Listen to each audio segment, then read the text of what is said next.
Being a feminine explorer, I have had huge issues with Google search. When you look up the words like self-love, desire, femininity, pleasure, what comes up mostly is everything of sexual nature or some sort of vanity. Really? No wonder we as women are so disconnected from the various approaches available to us to resource our feminine energy. In this video, I am breaking 3 myths that stops us from having true pleasure, which in turn depletes our feminine energy. And when we do not cultivate our feminine energy or our chi or our life force energy or our shakti, whatever you choose to call, in a conscious manner, we often end up feeling depleted, burnt out, overwhelmed, resentful. I'm sure we are so aware of these emotions, as well as encountering gut and pelvic floor related diseases at times.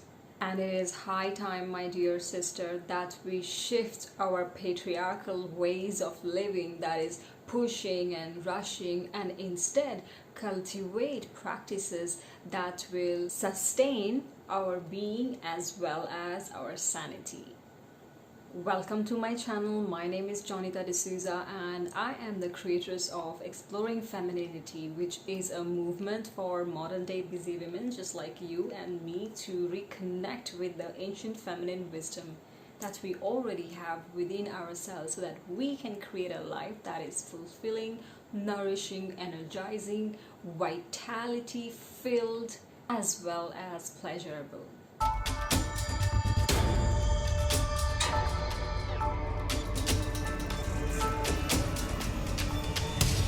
So before busting the 3 pleasure myths, which I really cannot wait to share with you, I want to talk a little bit about what it means to resource our feminine. If you are new to the concept of feminine and wondering what is femininity, divine feminine energy, feminine essence, I have various other videos that I have linked in this video. You can watch and check them out. Your feminine energy is a wellspring of vitality, joy, unconditional love, pleasure, and creativity. Now tell me honestly if you feel these emotions on a regular basis or not. I know when I don't. It is when I am not able to drink from my own well. It is when I am going upstream. It is when I am constantly in my man mode. It is when I am sick and tired of the constant pressure that is being applied on my time and energy. It is when emotions like fear, self-doubt, not good enough crawls in. So tell me if this sounds familiar to you. This is why it is important to resource our feminine. Resourcing our feminine means to open up a steady flow of nourishment from our internal wellspring, which in turn supports us in all the ways we want to live, to give, to love, and to lead. This is why I am so passionate about teaching various feminine embodiment practices, and you might have had a taste of it if you have been following my work, doing online workshops with me, or attending my Sacred Feminine retreats. You see, in this ever-increasing intense world, it is really important for us women to learn ways to receive and learn ways to resource our feminine. And in this video, my intention is to entice you to lean into more pleasure in order to resource your feminine. So let's talk about pleasure. What comes to your mind when I say the word pleasure? Dictionary.com defines pleasure as to give enjoyment or sexual satisfaction. Some other meanings are worldly or frivolous enjoyment. And according to Merriam-Webster website, Pleasure means a feeling of happiness or enjoyment that may not be shown openly. So you see, here is where my problem is. When you Google the word pleasure, all you see is sexual images. So this connotation has somehow limited our perception to experience pleasure to simply a sexual act. For me, sister, I personally define pleasure as moments, sensations, and actions that lead to immense joy. Joy being a feeling of higher vibration. And that's the pleasure that I am talking about in this video. Yes, of course, pleasure includes the sexual aspect, but that's not where it ends. We can experience pleasure on a mental, on an emotional, as well as on a spiritual level. And when we accept this totality of pleasure, we are able to cultivate a deeper connection with our body, with our senses, with our intuition. You as a woman then start to vibrate in the energy of love and contentment, and in turn you begin to attract the same from the world. So what prevents us women from experiencing this pleasure in the totality of it?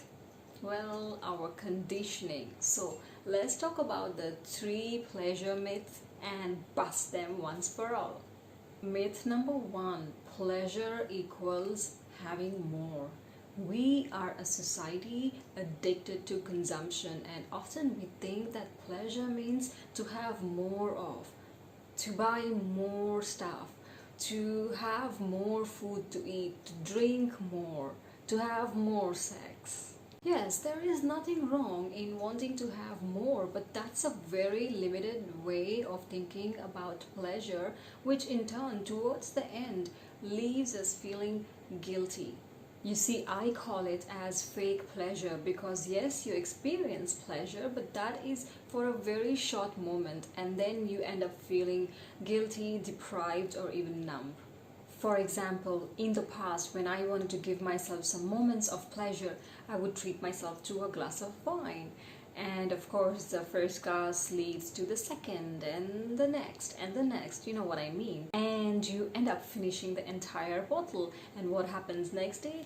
I used to be in such hangover, wasting my time and energy and feeling depleted, and most of the times guilty for drinking so much.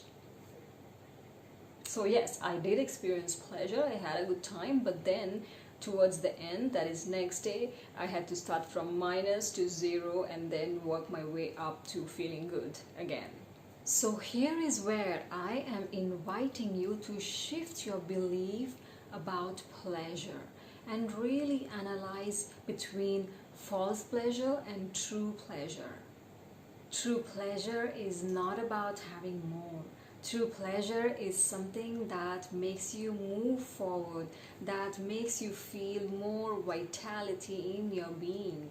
And this true pleasure is different for everyone. So I invite you to make down a list of things that bring you true pleasure, that does not leave you feeling depleted later on, without the need to have more, and that will not steal away your life force. And these can be simple little things, so really think about it. What is it for you? It could be anything like doing something creative, communing with the nature, cuddling with your loved one, dancing to your favorite song, singing out loud. Sometimes true pleasure is leaving that pile of dishes, those nagging colleagues, those hundreds of emails, and sitting in silence for 5 minutes, staring at the wall. So what is true pleasure for you, my dear sister? Let's talk about myth number 2. Myth number 2 is pleasure is a reward. Now, we've all heard the phrase no pain, no gain. Yes, this idea fits really well when you are a beginner to some kind of workout or when you've joined the gym, but not really in your everyday life. We live in a patriarchal society, and our unconscious mind has been deeply ingrained by their values that you must first work hard to earn your reward, that you need to earn this reward by doing some hard work, and only then you deserve to treat yourself. I have worked with so many women who used to feel guilty for treating themselves or rewarding themselves just for no reason. I myself grew up in a very masculine society in a very competitive manner, especially when I was a student, and I was taught that good stuff tastes even better when it comes after a lot of difficulty and hard work put into. Not anymore. I am so glad that this is really not true. And think about it, how many times you have saved a treat or a reward for the end of the week or end of the day, and by the time you somehow make it through the week or through the day and you get to the point to experience the pleasure, the reward, but you do not have any more energy or enthusiasm to it, you end up treating yourself with some fake pleasure that I described in the last point. And many times it is our resistance to pleasure that stops us from experiencing more of it, and we hold on to it for a big day or a big occasion like a birthday or an anniversary or something else. Now, that's entirely a whole new topic and a workshop to discover why you feel so resistant to pleasure. What I like to say is that after all, we are the daughters of patriarchy. We are finding out ways to shed this old paradigm and bring in ways where we women feel that we are living a life that is true to our feminine, that is true to our bodies, that are true to our needs and desires. And so it is important to break this pleasure myth. It is really interesting to see that science has already proven that when we reverse the order of doing things in our life, we are more happy and perhaps more productive. That is, if you have fun or treat yourself to a reward or a pleasure first before starting a difficult task, then you are already in a good mood, you feel more confident, you have more energy, you feel more creative, and the work gets done in a better manner. So, in order to resource your feminine, my dear sister, I am inviting you to shift the belief that pleasure is a reward, and instead note it down on a piece of paper or anywhere possible or everywhere possible, because I did and it really worked for me.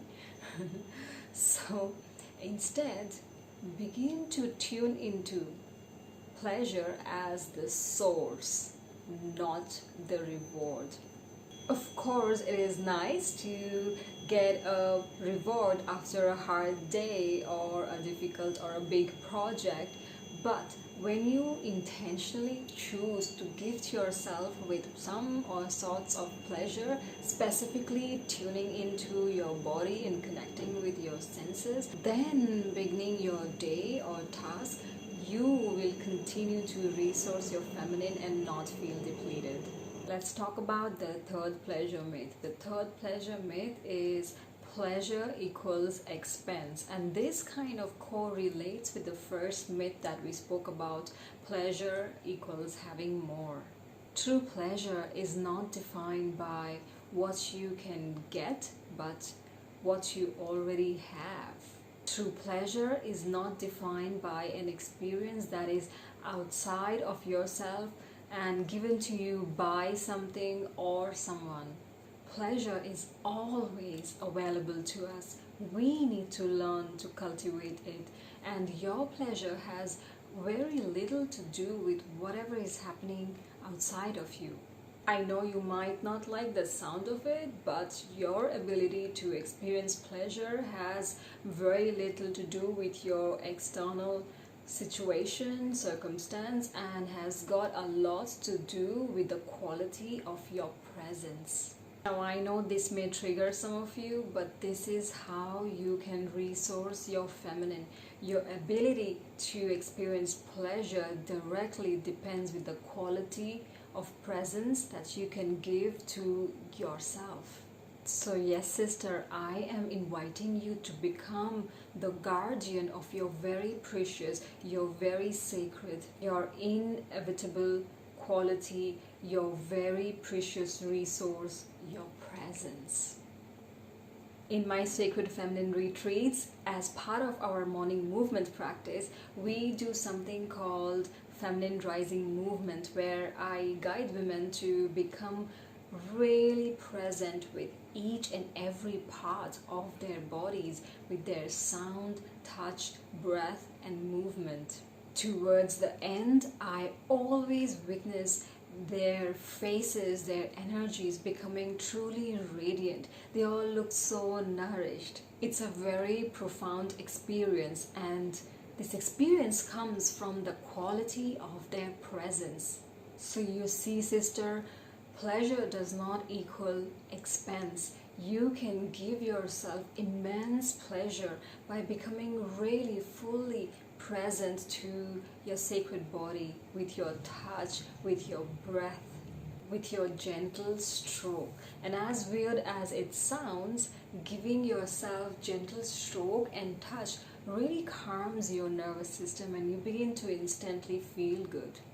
So sister, the moral of this entire concept is that we can resource our feminine by choosing pleasure, by intending pleasure. Next time when you have to do something that you absolutely hate or dislike, intend pleasure, choose pleasure, and then you will notice the difference in how easily things get done.